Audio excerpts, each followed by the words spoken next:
What's going on, everyone? Thank you for coming back to another video. Today, we're going to be talking about brand advocacy. And I know I have another video in the past from the previous class I took last semester.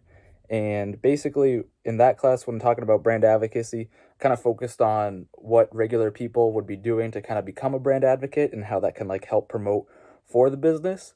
But I kind of want to recap over that and talk about it in a different way of kind of what companies can do to kind of to promote that brand advocacy and for people to act in a way where they're going to be just naturally wanting to promote their products. So today for products, I'm actually going to be talking about Airlift Performance. I've also talked about them in the past on my channel and kind of what they did and how they use YouTube as a brand to successfully market to potential customers and kind of to show off their products. So one of the big things they do to kind of build brand advocacy is they have a great community.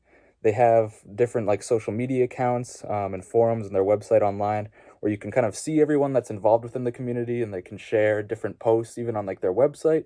If you actually head over to airliftperformance.com, I'll put a little picture up on the side here. But you can go and you see that they actually have different posts and you can see their social media and what they repost from people that are using their products, which is really cool. That definitely gets a lot more people engaged and kind of wanting to use them as a company to purchase from, if they're knowing that they're going to get kind of like promotion for their car and what they're doing.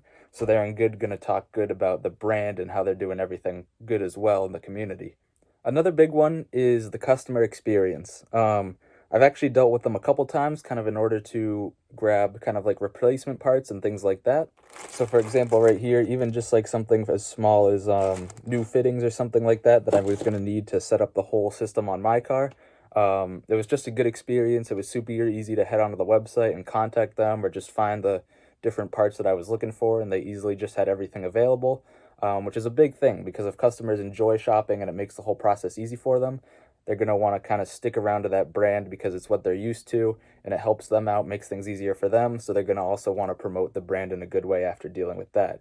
And that kind of leads us into our next topic of customer satisfaction. So when a brand's doing a lot of things right, such as has a good community and is engaging with the community and giving customers a good experience, a lot of the customers are going to be satisfied. And that's what's really going to bring the brand advocacy into play. When you have people satisfied with your brand and things like that, they're going to want to keep coming back. They're going to tell their friends, post on social media about it, and be like, hey, this company did certain things or something like that. Or I could say, hey, Airlift Performance, it was super easy for them to give me like replacement parts or things like that or different fittings just to quickly order things. And it was just super convenient for me. So overall, I was satisfied. And in turn, I'm going to be like, hey, if anyone else is looking for something in the similar market or something like that, I could just recommend them as one of the top brands to go to, just because of how my experience has been with them overall. And then all of this kind of leads lastly into overall loyalty of a brand. When people start purchasing certain products, especially from like bigger companies, for example, like Airlift Performance, there's a couple other companies out there such as like AccuAir, and there's not too many differences because it's just the same components for the different cars and different kits and things like that. So it's just a lot of preference on the person going to buy the product. And then so going from there, if people are satisfied with your brand and you're following all the steps, you got a good community going. You're making sure customers are having the best experience possible. You're making sure that all your customers are satisfied at the end of the day after going through the experience of dealing with your company or purchasing a product. So they're going to want to keep coming back. If they thought it was like an enjoyable experience, they're going to remember that and definitely be like, these people really helped me out last time. I think they're a good brand. They're easily able to talk to and get things done and get exactly what I need.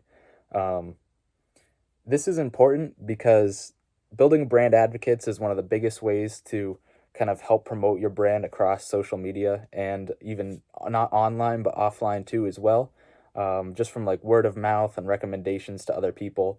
I mean, even though before I purchased things such as this, I was talking to someone at one of the local car meets, and he had a lot of good things to say about Airlift Performance, because he was saying how he had a good experience, he was satisfied with their products overall, and they worked well. So that's kind of the way I found out about the brand, kind of through someone acting as a brand advocate for them, and then in turn, in a way, here I am talking about their products as a brand advocate. It's definitely super helpful as a brand because the more people you have talking and promoting good things about your products or company, the more people are going to want to look for it and then potentially even make purchases from your website. If you guys have any questions about brand advocacy or have a brand that you really advocate for, leave it in the comments below to let me know, and let me know what you think about the video. I'll see you guys next time.